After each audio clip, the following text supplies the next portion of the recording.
అదే RTV app వార్తల్ని క్షణాల్లో చదివే అవకాశం ఉంటుంది. ఒక న్యూస్ పేపర్, ఒక టెలివిజన్ ఛానల్ మీ చేతుల్లో ఎప్పుడూ ఉంటాయి. జిల్లా క్రీడాభివృద్ధి అధికారి, జిల్లా క్రీడా ప్రాధికార సంస్థ, జిఎంసి బాలయ్య స్టేడియం, అమలాపురం.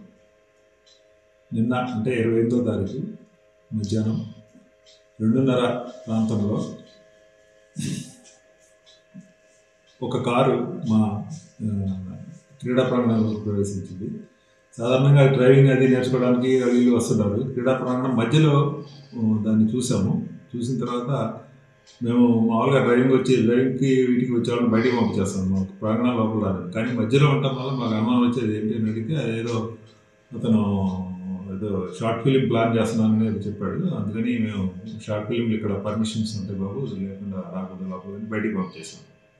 బయటికి పంపించేసి 2:30కి మేము భోజనం కూర్చొని భోజనం పావు గంటలో అయిపోయింది. వచ్చేటప్పటికి దగ్గర 200-300 మంది పైన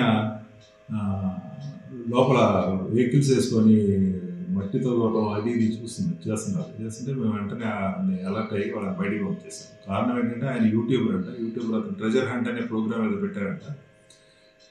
భూమిలో పాతి పెట్టాను, వెతుక్కొని తీసుకోండి అని అన్నాడు. వాళ్ళేమో చేతులతోటి వాళ్ళ దగ్గర ఉన్న పొలంతోటి ఏమో తోటి లూజ్గా ఉన్న మట్టి అంతా కూడా వాళ్ళు పైకి లేపడం జరిగింది. ఈ విషయంపై కలెక్టర్ గారికి ఇన్ఫార్మ్ చేసాం. కలెక్టర్ గారి ద్వారా మేము ఇమీడియట్గా మేము పోలీస్ కేసు కట్టడం జరిగింది. పోలీస్కి ఇన్ఫార్మ్ చేసాం.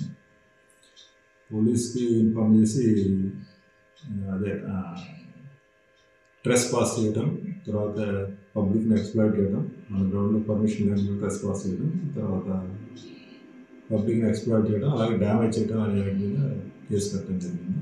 మరిన్ని వీడియోస్ కోసం ఛానల్ ని సబ్స్క్రైబ్ చేయండి. లేటెస్ట్ అప్డేట్స్ కోసం వాట్సాప్ ఛానల్ ని ఫాలో అవ్వండి. అండ్ లింక్ డిస్క్రిప్షన్ లో ఉంది.